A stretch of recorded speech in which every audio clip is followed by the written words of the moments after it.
दोस्तों, भगवान विष्णु की महिमा अपरंपार है। एक ओर जहां उन्होंने मर्यादा पुरुषोत्तम श्री राम बनकर धर्म की रक्षा हेतु रावण का वध भी किया और उसके चरणों में बैठकर उसका आशीर्वाद भी लिया, तो वहीं दूसरी ओर उन्होंने श्री कृष्ण के रूप में अधर्म का नाश तो किया, लेकिन छल को अपना हथियार भी बनाया। दोनों ही अवतार एक दूसरे के इतने पूरक हैं कि विश्वास करना थोड़ा कठिन हो जाता है। परंतु आपको जानकर आश्चर्य होगा कि श्री राम को मर्यादा पुरुषोत्तम बनाने में और श्री कृष्ण को छलिया ठहराने में सबसे बड़ी भूमिका काल चक्र की थी। ये वो काल ही था जिसने विष्णु के दोनों अवतारों को एक दूसरे से एकदम भिन्न बना दिया।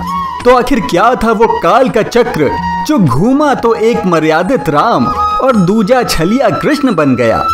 इसके लिए आपको मेरे साथ चलना होगा त्रेता युग के उस अंतिम चरण में जब प्रभु श्री राम धरती पर अवतरित हुए। ये वो युग था जब धर्म 3 स्तंभों पर खड़ा था। इस युग में पाप का अंश 25% हुआ करता था और पुण्य का अंश 75% हुआ करता था। यानी ये वो समय था जब पापी लोग भी पुण्यात्मा हुआ करते थे। जैसे रावण था तो पापी, लेकिन वो पुण्यात्मा था, बहुत बड़ा विद्वान और शिव भक्त भी था। उसने पापी के रूप में सीता का हरण तो किया, परंतु पुण्यात्मा के रूप में कभी सीता की इच्छा के विरुद्ध कोई कार्य नहीं किया। वो चाहता तो उनसे बलपूर्वक विवाह कर सकता था, लेकिन उसने ऐसा नहीं किया। रावण जैसे दुराचारी के घर में भी विभीषण जैसे संत हुआ करते थे। बाली एक दुष्ट वानर था, परंतु उसके अंदर भी धर्म की समझ थी। उसकी पत्नी तारा और पुत्र अंगद ने धर्म का ही साथ दिया। इसका तात्पर्य यह हुआ कि त्रेता युग में व्यक्ति के अंदर 75% धर्म की समझ हुआ करती थी। ऐसे समय में धर्म छल पर हावी हो जाया करता था। मनुष्य पाप करने में शर्मिंदगी महसूस करता था और गलत कार्यों के लिए बहुत अधिक पछतावा भी होता था। प्रभु श्री राम ने भी जब रावण का वध किया तो उन्हें बहुत दुख हुआ। उन्होंने एक महापंडित का वध करने के पश्चात इस पाप के भार से बचने के लिए तप भी किया था। परंतु जब काल का पहिया घूमा और द्वापर युग ने अपना असर दिखाना शुरू किया तो पाप अपनी गति पकड़ चुका था। इस दौरान जब श्री कृष्ण ने जन्म लिया तब पाप धर्म पर हावी हो चुका था। इस काल में पापी लोग पापी ही थे, यहाँ तक कि क्रूरता भी उनके अंदर घर कर चुकी थी। व्यक्ति अधर्म करने से पहले ये सोचना भूल चुका था कि वो जो कार्य करने जा रहा है उससे किसी का अहित तो नहीं होगा, कोई हानि तो नहीं होगी। जब निहत्थे अभिमन्यु को कई लोग क्रूरता से मार रहे थे तो क्या ये धर्म सम्मत था? कौरवों ने छल से पांडवों को वनवास में भिजवा दिया। लाख के महल में जिस कायरता पूर्ण ढंग से पांडवों को मारने का दुस्साहस किया गया, क्या वो धर्म सम्मत था? भरी सभा में जब द्रौपदी का चीरहरण किया जा रहा था तब इस घिनौने कार्य को करने वाले कौरवों के पिता धृतराष्ट्र मूक दर्शक बने रहे। क्या ये उचित था? नहीं।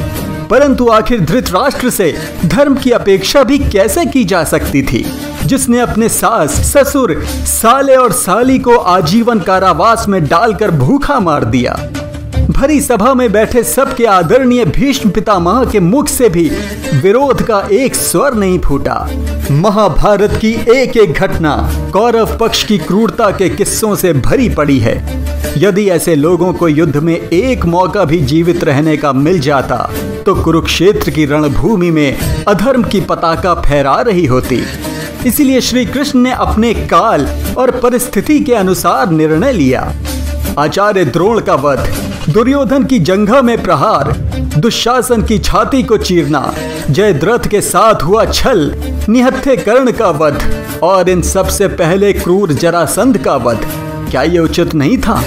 जब शकुनी, जयद्रथ, जरासंध, दुर्योधन, दुशासन जैसी क्रूर और अनैतिक शक्तियां धर्म को नष्ट करने के लिए आक्रमण कर रही हों तो नैतिकता अर्थहीन हो जाती है, उसका कोई मतलब नहीं होता। तब एक ही वस्तु महत्वपूर्ण होती है और वो होती है विजय। इसलिए अगर श्री कृष्ण ने छलिया बनकर अधर्म का नाश किया तो इसमें क्या गलत किया? श्री राम ने अपने काल और परिस्थिति के अनुसार धर्म की रक्षा की। जबकि श्री कृष्ण ने अपने काल और परिस्थिति के अनुसार अधर्म का नाश किया। वो कहते हैं ना, जब घी सीधी उंगली से ना निकले तो उंगली को टेढ़ा करना ही पड़ता है, और यही श्री कृष्ण ने किया। तो दोस्तों, वो तो द्वापर था, हम तो कलयुग में जी रहे हैं, जहाँ शेर की खाल में हर जगह भेड़िए घूम रहे हैं। इसलिए सावधान रहिए, सचेत रहिए और अपने धर्म के साथ मजबूती से डटे रहिए, वो भी अधर्म के हावी हुए बिना। वो सतयुग ही था जब लोग पूर्ण रूप से सच्चे, धर्मयुक्त और सदाचारी हुआ करते थे। धर्म 4 स्तंभों पर खड़ा हुआ करता था, परंतु आज कलयुग में धर्म का मात्र 1 स्तंभ शेष है, यानी अच्छाई मात्र 25% और अधर्म यानी पाप 75% हो चुका है, या शायद ज्यादा ही। इसलिए धर्म यानी अच्छाई के जीत के लिए कोशिश करते रहिए, प्रयास करते रहिए। श्री राम, श्री कृष्ण और महादेव को भजते रहिए। मेरी बातें अच्छी लगी हो तो चैनल को लाइक, शेयर और सब्सक्राइब जरूर कीजिएगा, और हाँ, बेल आइकन को दबाना मत भूलिएगा। आपका दिन शुभ हो।